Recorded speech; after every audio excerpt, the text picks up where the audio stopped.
guest today is Scott Kelly. Scott is a former military fighter pilot, engineer, retired astronaut, and retired U.S. Navy captain. He's a veteran of 4 space flights. Scott commanded the International Space Station on 3 expeditions and was a member of a year-long mission to the ISS, which we'll get into details later in the interview. In October 2015, Scott set the record for the total accumulated number of days spent in space, the single longest space mission by an American astronaut. All right, Scott, thanks so much for joining me today. I think you are you're the first true American hero. So first thing was thinking about when I was studying your time in space. So you did 7 days, 13 days, 159, and then 340. What was the biggest jump for you what was the biggest jump that you were like, wow, this is significantly different than the last time I was up here? That's an interesting question. You're the first person to ever mention that. And if you those days, if you graph those, it's what's called a second order polynomial. So, if I was to fly in space again, I would have to stay there for more than 5 years because of how those naturally make this second order polynomial curve. The biggest jump for me clearly was between my second flight, which was 13 days, and my third one, which was 159 days. And you might think, well, it kind of makes sense, right? Because the 13-day flight was about twice as long as the 18-day flight, but the 159-day flight was, more than an order of magnitude, so more than 10 times as long as the second one. Whereas between my third and my fourth flight, it was just a little bit more than twice as long. So it, naturally, it kind of makes sense that would be the biggest jump. So yeah, because it was kind of the difference between an extended vacation and moving to a new location. Exactly. That's how I describe a short flight, meaning something on the space shuttle, as a vacation, a trip, whereas the long flight is more like you've moved to that new country, that new place. So with the second order polynomial, is that for a specific physiological, scientific reason, or was this just people at NASA were having fun with hiding mathematics into your journey? It had nothing to do with the length of the mission. The mission's length is based on a lot of factors, mission objectives, just kind of the timing of crew rotations, consumables. I mean, a lot of things go into it that a neat, kind of cool little math fact is not part of it at all. As a matter of fact, NASA didn't point that out to me. It was some random person did one day. Oh, really? That's so funny. So I read that you were, it took you about 8 months before you felt like you were feeling back to yourself physically after your year-long time in space, that when you landed, you were feeling pretty lousy, despite making making it look like you were feeling really good. But you felt pretty lousy for a while, but then it took you about 8 months to get back. What were some of the things that were slow for you to get back physically till you felt like, okay, now I feel back to normal here? So it wasn't just physically. It was shorter for me to feel back to normal physically. I would say probably in the 4 to 6 month range, somewhere in there.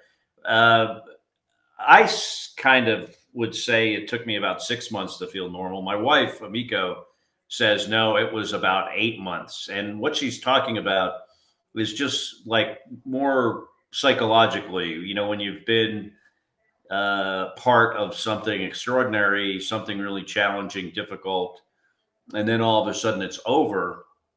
There's a readjustment period. And I think for me, it had to do with the fact that, on the space station, one of the hard things to get used to is your days are so controlled, where you're told what to do every 5 minutes if the activity is short, or it could be a day-long activity like a spacewalk. But you're your days are very regimented, very well organized, designed, constructed.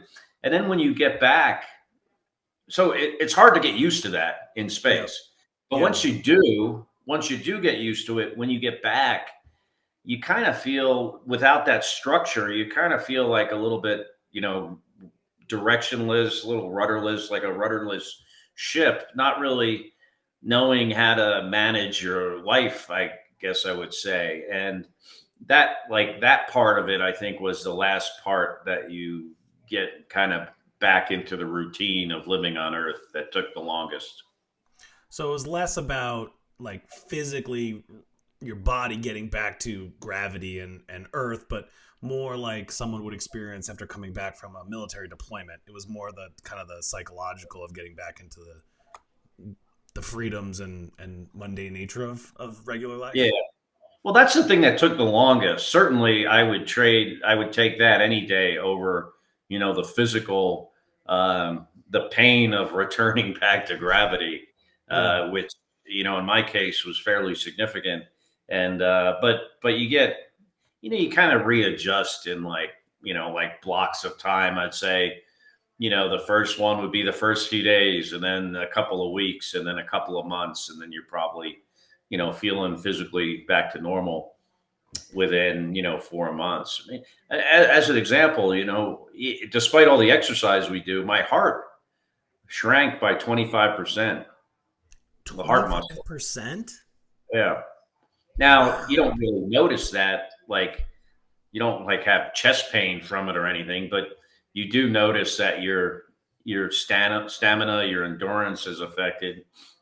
But it comes back over time. Our bodies are very smart. They realize, hey, I don't need my skeleton anymore, so I'm just going to get rid of it. I Yeah. don't need heart doesn't have to pump as hard to circulate the blood to my brain, so I'm just gonna, it just deteriorates over time. So you guys, if I remember correctly, you guys had a treadmill on the International Space Station, correct? Hmm. So was there when you first then got back to Earth and like went for a run for the first time, was that a significant difference when you were like, wait a second, I feel like I haven't done this before? Yeah, at first, what you do is NASA has this treadmill that has like a rubber gasket, Oh, yep. and it Yeah. fills with air, so it like supports your weight. We also have a treadmill that's in the water. So at Mm-hmm. first you'll run either in the one where it like reduces your body weight by air, or you'll run in the pool before you get back on land. But yeah, certainly you're very fatigued, and your joints hurt because you didn't really use them in the same way you use them on Earth. Yeah. Surprisingly, one of the most annoying things is that you don't exercise in space is your neck, and your neck supports your head, and your head. I Mm-hmm. don't know how much a head weighs. Probably like I don't know, 15 pounds, maybe 10 pounds. But so when you get back, your neck isn't used to carrying that weight anymore, and that is noticeable. When you were up there for 1 year, you were doing scientific experiments constantly. I think you guys did about 400 or so experiments.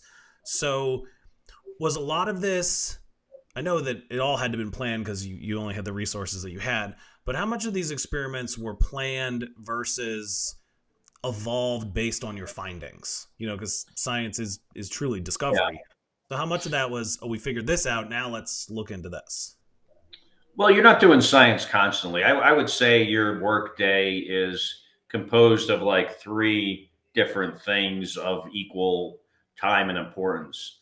One is just maintaining the facility, like the daily housekeeping stuff you do, cleaning, changing filters, working on like the water supply system, moving water around from different places and different types of water we have on board. Some is potable, some is not, some is used to, you use urine to make water, and how all that functions. Mm-hmm. Like I said, cleaning filters. The other third of the time is just kind of like breaking, like maintenance. Stuff breaks, you got to fix it. Uh, because the space station never comes home, you can't send this stuff to the ground to fix. As a matter of fact, we do maintenance on board the space station now on these spacesuits that was never designed to be done in space, which is very, very complicated. I mean, Yeah.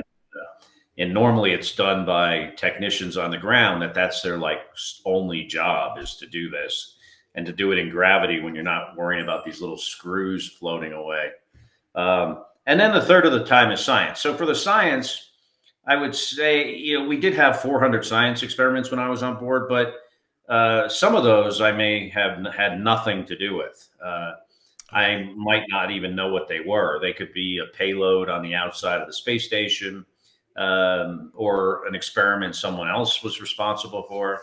And sometimes you do science that you're very involved with, like dissecting mice for medical experiments. Very complicated. Yeah. Sometimes you do science that where you're acting more like a scientist, where you're observing results and making uh, judgments based on what you're seeing, like maybe like a fluid physics experiment as an example. And other times the science that you're doing might be just turning a switch on and you don't even know what's going on in the box. It's just I would say sometimes, for all I know, that thing is just making waffles. Um, so yeah, it's different types of science, but rarely do you ever say, at least me as a kind of a non-scientist, more of an operator, that I am going to come up with my own science experiment according to the principles of science, and from beginning to end. Now, sometimes astronauts will do that, especially the science types. There's this guy, classmate of mine, friend, this guy Don Pettit, who's a scientist and a real scientist, and he would do stuff like that on the weekends, but I never did. For fun. Yeah, Did that's his way of that was his way of relaxing. My way of relaxing was like looking out the window or watching Game of Thrones. so you'd watch videos, watch movies. What was the other stuff that you'd like to do to pass the time? Yeah, I would. You look out the window. I take pictures of the Earth. I try to make them very artistic by, especially taking up these close up views of certain interesting spots on the planet, and then enhancing the color, not ever adding any color. So not like photoshopped in the way you would think, Yeah. but just color enhancement of the existing colors. I do that. I would. Sometimes I would do things like during football season, I try to get a picture of every NFL stadium. I'd watch sports on board. And then, you communicate with your friends and family, you call people, you talk on the phone. You know, Sometimes you wear a gorilla suit and scare your crew members. Whatever. That's good that you could sneak on a gorilla suit. You're like, no, no, we need this. This is sanity check. Yeah, it So wasn't really snuck on. People think like my brother like smuggled a gorilla suit to me in space, and it's not as exciting as that. Uh, so were you growing up? When you were describing your day and kind of everything, the mechanics of living, the mechanics of maintenance of a spaceship, and then carrying out these scientific experiments. Were you a jack of all trades growing up? Did you like kind of tinkering in a little of everything? Because it seems like you had to do pretty much a little bit of everything. Yeah, I did. When you're younger, I think it was more of taking stuff apart and then Yeah. not being able to put it back together. But I think certainly I have that like problem solver kind of way of looking at things, and I do like to find efficiencies in life through technology and different ways of approaching problems. So, and that which is a good skill to have on the space station because, like I said earlier, it never comes home. So Mhm. not only are you maybe the scientist on board or the engineer, if you want to call that, or in my case, I was the commander a few times, uh, but you're also the IT person, you're the electrician, you're the plumber, you're the doctor, you're the dentist, you're the, janitor, you're Yeah. everything. Yeah. I even had one time replaced one of my crew members' teeth on board the space. So you do like dental work, you do medical procedures. Oh So my you have to do goodness. it. Yeah. That must be, you're like, trust me, I got this. Open up. Big That's un- pliers. yeah, that is unbelievable. Was there anything you came back and before you went on the year long that you made a note to really become more proficient or pay more attention to, something like that? Yeah, there were a few things. For one, bring less stuff. You know, flying in space is like a really sophisticated, challenging camping trip where when everything floats. And when you go camping, less is more. Hmm. Because the less stuff you have, the less stuff you have to manage. So that's Yeah. one thing I learned. But I also learned that 6 months is a really long time to be in space, and I was in space less than 6 months. So when I was doing a flight that was going to be more than twice as long, I learned that I really needed to pace myself to get through that mission. My plan was to have as much energy and enthusiasm at the end as I had in the beginning, and I think I Hmm. achieved that. As a matter of fact, it was interesting that I was probably more anxious to come home after the 159-day flight than the one that was close to a year long, because it was it was just like a mindset you have that, one of the reasons I was there for so long on the second flight was because the duration was important. Yeah. That was part of the mission objective. So psychologically, it made it easier. There were some hardware things like communications that how we communicate with the ground on board the space station.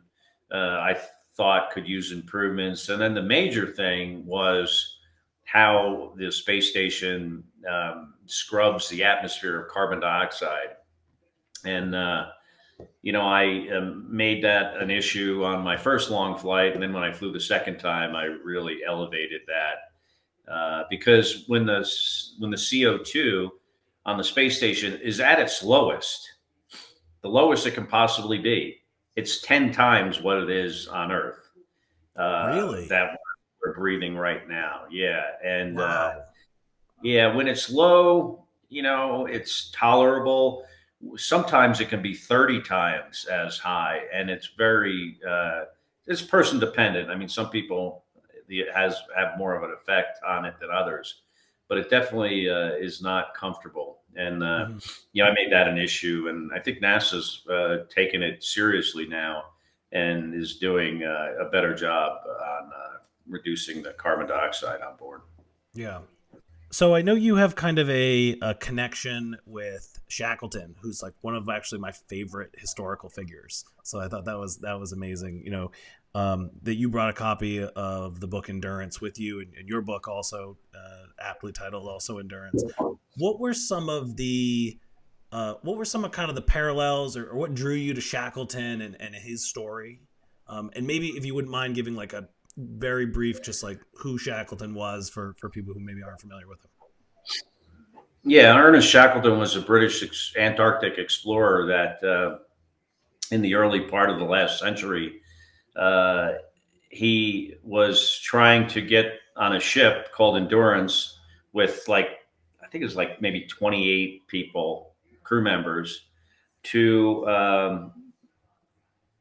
this basically the South Pole. He was going to traverse the Antarctic continent, and before they even got to land, they got iced in and had to survive. Eventually, the ship sank, which they recently found. It's beautiful, beautifully Yeah, preserved.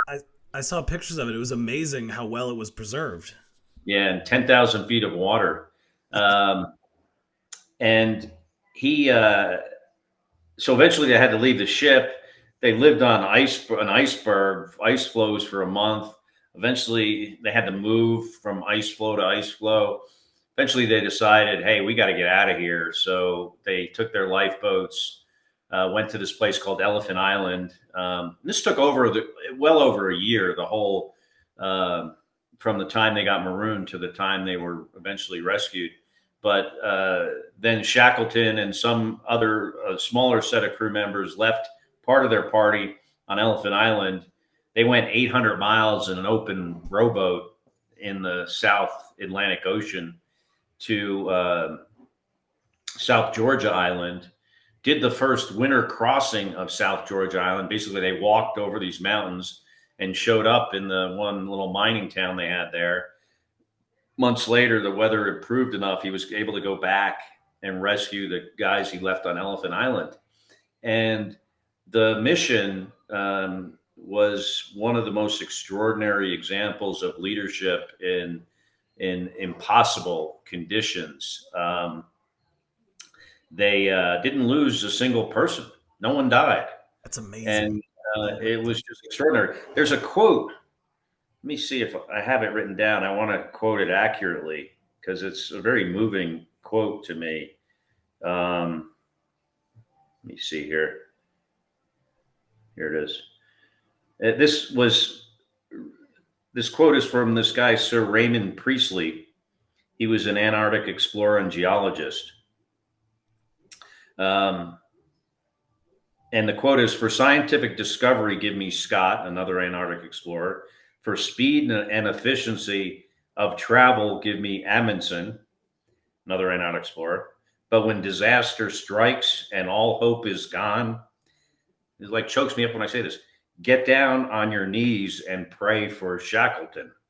And he was that much of an extraordinary leader that it just always inspired me. So the reason I took that book with me, it's over there, is that, I thought things could get bad in space, right? You never know what's going to happen. You have to be prepared for the worst always. And I thought if our living conditions ever got so bad, I would just take out that book and just read a few pages and feel a lot better about my situation. I have one other quote here. I don't know how it wound up on this page, but it says, one of my other favorite quotes: "Everyone has a plan until they get punched in the face." Mike Tyson. Yeah. So I have two other questions, and then I want to get us into the pistachio shelling challenge. So you spent over 520 days in outer space. What is something that you miss about your time in space? Two things.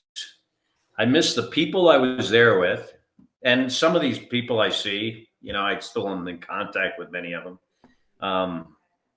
But I miss being with them in extraordinary environment. And the other thing I miss is the work. Having a job that that is important, that you believe in, the value in what you're doing, but something that is technically complicated and challenging, that if you don't do it well, the implications are significant. They may be you just ruined some guy's life or some scientist's life work on some experiment, or you've killed your crew member or yourself.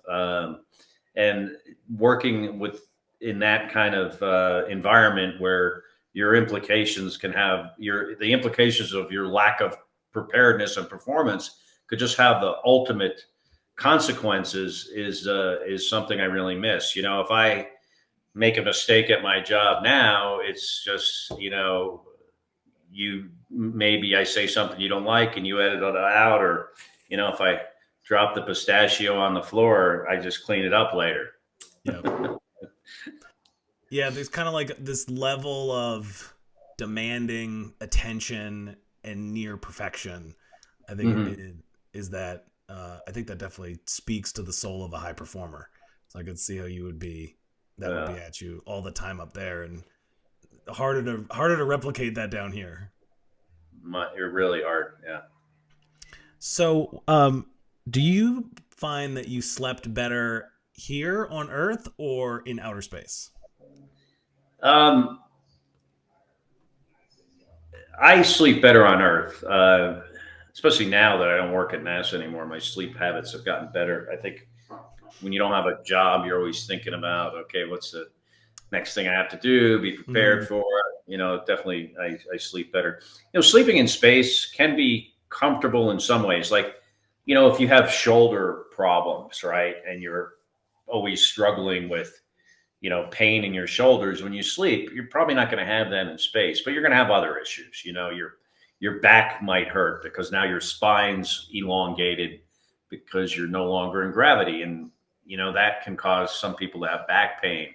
It can be hot, it can be cold. It's harder to control your temperature on the space station or the space shuttle. The mm, environment, you don't have as much control over it as you might have in your house. The carbon dioxide can be high, it can be loud. If on like my first flight, we were very high altitude for a Hubble Space Telescope repair mission. You can actually see the cosmic rays hitting your retina as you try to go to sleep. It's like little fireworks. really? Yeah. And those cosmic rays are not only hitting your retina, they're also going to your brain through your brain. So it's a Mm, little bit concerning. So yeah, I prefer sleeping in a bed on Earth, because that's how we evolved, and I think evolution is very, very powerful force, and that's why we have all these physiological issues when we go to space because we evolved in gravity. yeah, yeah. So that's good. I was when I was thinking that I thought it'd be a toss up because like you said about the shoulder pain. Like if you take that away, would that make it would it be more peaceful kind of there? But when you're actually talking about the carbon dioxide levels earlier, I was Yeah, thinking that would actually probably be a huge hindrance to yeah. a good night's sleep. And I like sleeping on my side mostly. And in space, there is no side. There's no rolling over, even though sometimes in the beginning you might try, let me roll over and see if I'll be more comfortable. You're like this. It's like I think there's someone who sleeps on their back all the time and just goes to bed and wake up and they're in the same exact position. Yeah. Maybe they would like sleeping in space more than I did. Oh man, that's great. All right, so next we're gonna move the last part of the show, pistachio shelling challenge. So how the challenge works? I'll set a timer. It'll come up on the screen. We have 30 seconds to shell as many pistachios as you can.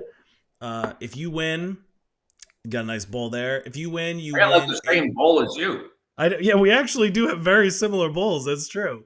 Yeah. Um, so if you win a year's supply of pistachios, and if you don't beat What? me, yeah, yeah, true story. We actually had Dallas Seavey, who's the Iditarod race champ. He hit me up the other day and was like, "Hey, I got to make sure I get my year's supply of pistachios." I was like, "Don't worry, Dallas, it's coming. It's just the dog sleds are a little slow getting him to Alaska to bring him his pistachios." So you win, you get a year's supply of pistachios. If you lose, we had met a couple weeks ago now at the American Pistachios Growers Grower Conference where you were a huge hit, giving the keynote, being the keynote speaker of the conference. I'm pretty sure that we could secure a year's supply of pistachios even if you lose. No, But I only want it if I win. I see that's good. I was gonna say, knowing after this conversation, knowing the competitor that you sound like you are, you don't want the consolation prize. This is Yeah. only this is good. All right, I'm gonna throw 30 seconds up on the No, no, no. screen. Wait a minute. Wait. Oh So what are yes. the rules? What are the rules here? How does this work? Oh Like, can I, yes. like, I'm gonna, if there are no rules, it's just who does the most, then that's, Well, I'm good. I just need to understand that. well, if you're questioning the rules, I need to understand how you're planning on getting an advantage. So, Well, I was gonna dump them out of the bowl. so you can dump them out of the bowl if it's already shelled. Like sometimes you get some hollows and some loose ones in there. Mhm. You know, honor system. I would Yeah. prefer that you count those. But yeah, you Okay. can dump them out. If you want to dump them out now before I hit go, that's fine. Otherwise, just shell as fast as you can, and then we Okay. count. All right. You ready? Yep. Set? Go. Hmm.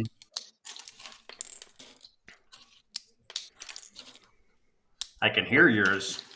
Oh I yeah. think I'm beating you. I Well, can the hear your other showing. I'm just last going mo- for the big. Last Oh month, crap! Josh Allen was like, he told me he like trained leading up to it. No way. Oh yeah, I rose to the occasion. It was the best I ever did. We I'm gonna tied beat because him. I would have felt bad beating him because he was such a local hero. And Yeah. time's up. Oh man, Ah, this was not my okay. best performance. So we're counting nuts. Are we Yeah, counting so shells? if it splits in half, if the nut splits in half, then count that as one. Okay. I'm gonna just pick them all up and then I'm gonna count them. All right,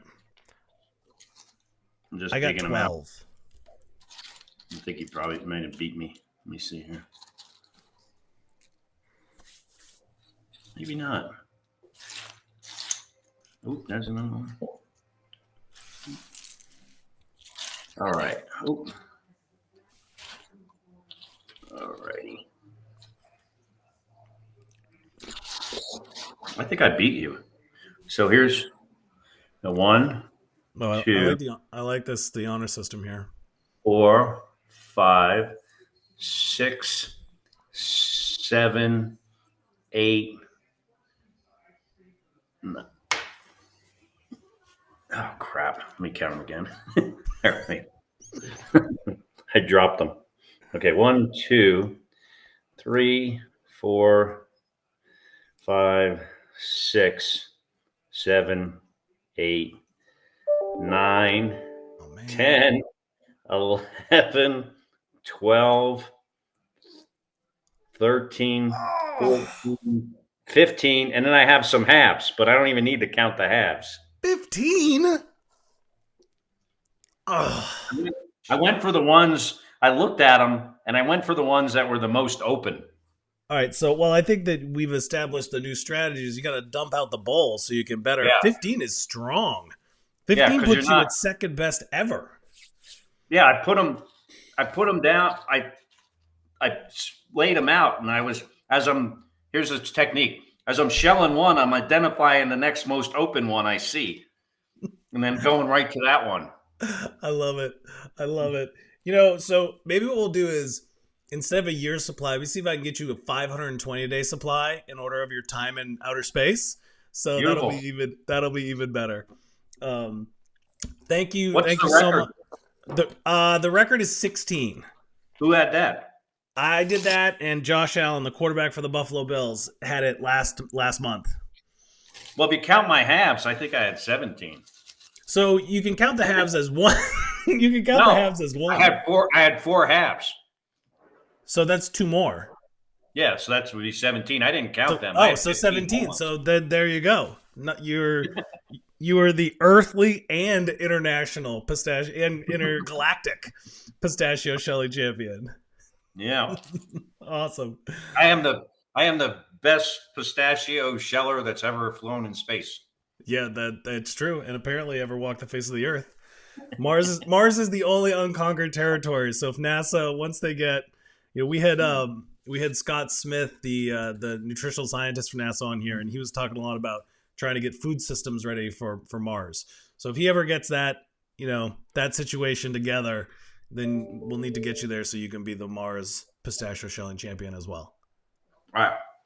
Scott, thank you so much for coming on the show, sharing all your insights, your love for Shackleton, and that was some pretty good pistachio shelling. Mm-hmm. My pleasure. Thanks. All right. Take care.